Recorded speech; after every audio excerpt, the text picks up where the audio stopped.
السلام عليكم. احنا رايحين عند خالته دلوقتي ومش عارف اصور مش عارف اكمل يعني في التصوير في الشارع علشان اهلي يعني ما نكذبش الانظار وكده.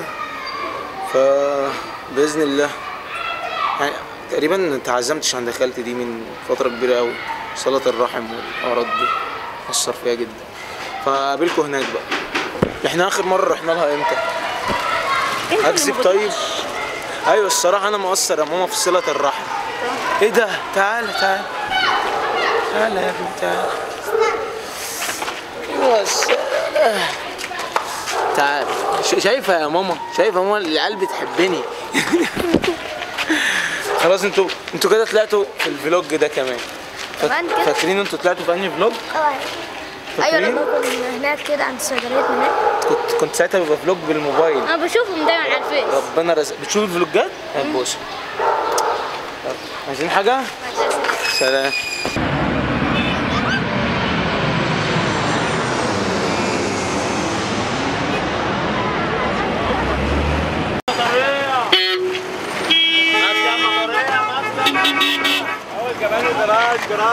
ايوه يا خالو.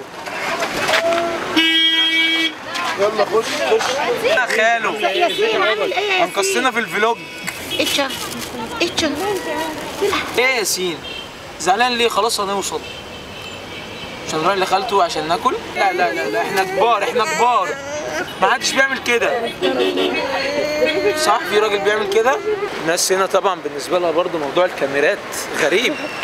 يعني هو اي حته في مصر بصراحه. مش عارف الناس اللي ساكنه في جسر السويس مشوار بعيد جدا من فيصل لجسر السويس، يعني 2.5 ساعات ولا 3 ساعات. بقالي كتير قوي. صح بقالنا كتير قوي ما بنشوفش بعضينا اهو.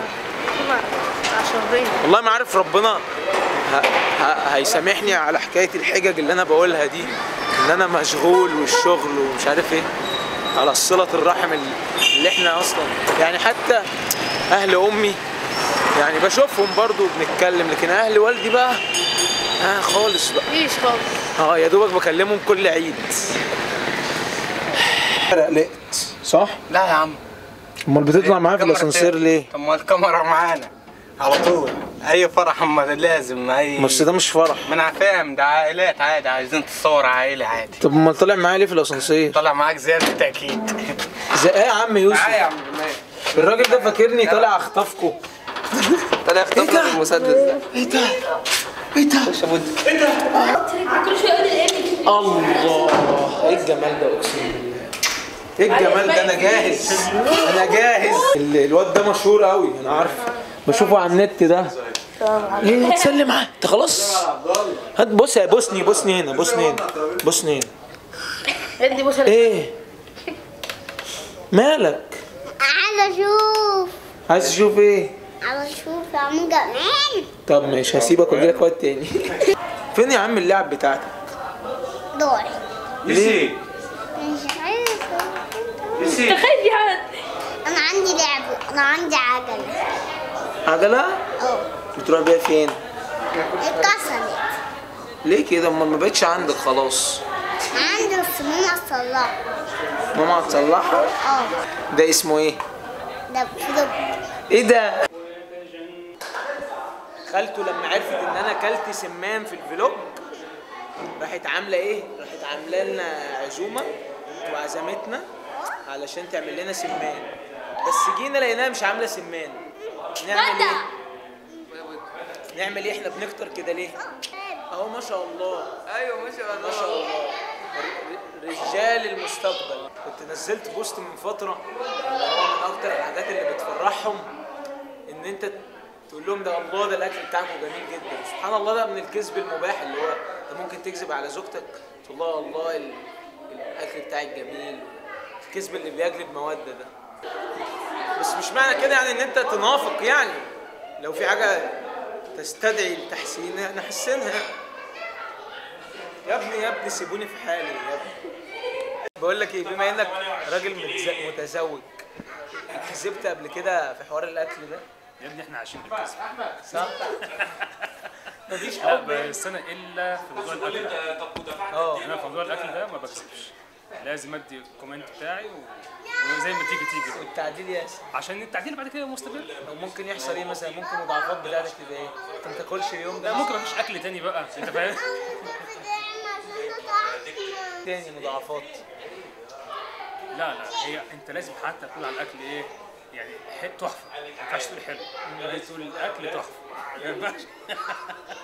ده كده نفاق. لا كذب. يعني انت بتكذب من الاخر، يعني هي خلي بالك بتتفرج على الفلوجات. يا راجل اقسم بالله ده احلى اكل في الدنيا. انا اقول انا هخس وهعمل ايه اللي انتوا عاملينه فينا ده؟ ايه ده؟ ايوه يا امي، تلك هي. اوبا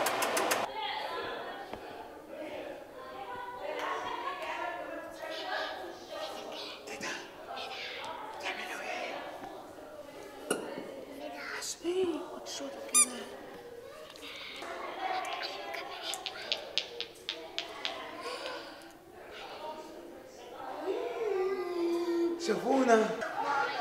ماشي يلا باي. كان يوم جميل جدا الحمد لله.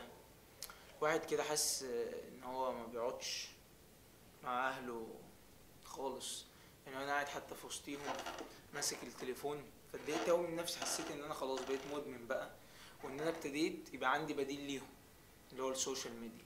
وان السوشيال ميديا عرفتنا بناس حلوه وكل حاجه وزي اهلي بالظبط فعلا، بس انت لما بتقعد مع اهلك كده فعلا تحس ان في حاجه، في جانب عندك اتملى، اللي هو الجانب الروح بقى، صلة الرحم. انا اعتقد كده يعني صلة الرحم بتظبط جدا، ان ربنا سبحانه وتعالى امر بيها يعني. فانا الفترة اللي فاتت دي بفكر في نفسي جدا جدا، وحاسس ان انا يعني خلاص بقى القطر بيجري، وعمال افكر في نفسي وفي مستقبلي، وازاي هجيب فلوس علشان احطها في الحتة الفلانية عشان اعمل كذا، وازاي انجح على المستوى الشخصي، وازاي ابقى قدوة لابني، وابني لما يتولد ما يدورش على قدوة غيري. ومشغول بحاجات يعني لازم تتشغل بيها، بس في نفس الوقت لازم تظبط انت مكون من جانبين، جانب جسدي وجانب روحي، فانت لازم تظبط الاتنين.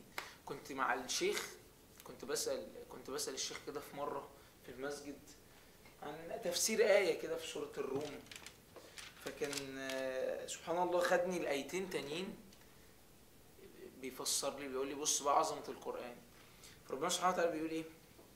ومن آياته أن يرسل الرياح مبشرات وليذيقكم من رحمته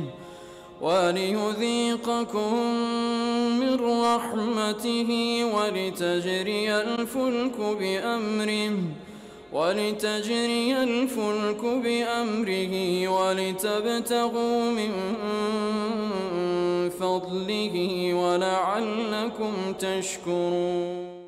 وفي الآية بقى اللي بعديها بيقول ولقد أرسلنا من قبلك رسلا إلى قومهم فجاءوهم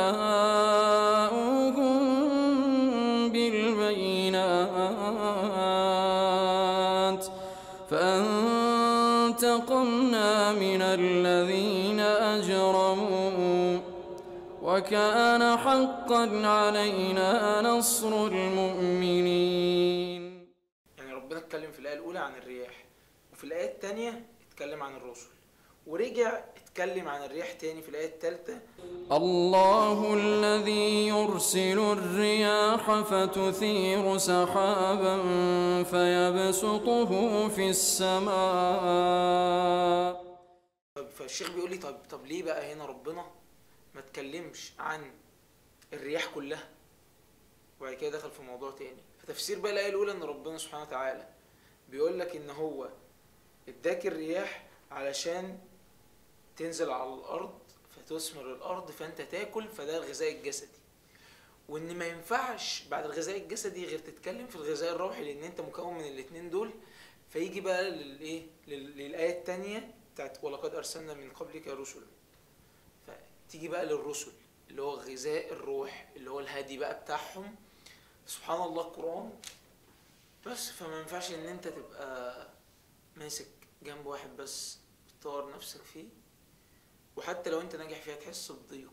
وده اللي حصل لي الفترة اللي فاتت فعلا، ان انا فعلا ما بوصلش رحمي خالص، واهلي يعني بكلمهم في التليفون يعني علشان ابقى عملت اللي عليا وخلاص. في حاجة كده نسيت اقولها، انا معتبر ده انجاز جدا بفضل الله. يعني خلصت الكتاب ده، مسلم بالبطاقة لمحمد جعباص، ربنا يبارك لك يا صديقي.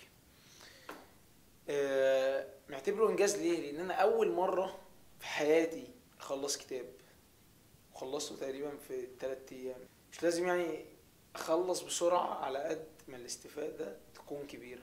دي حد قالها لي، لان انا كان عندي عقدة ان انا ما بخلصش كتب، فبحاول اجري بسرعة في ان انا اخلص الكتاب، بس قدر الاستفادة هو المهم.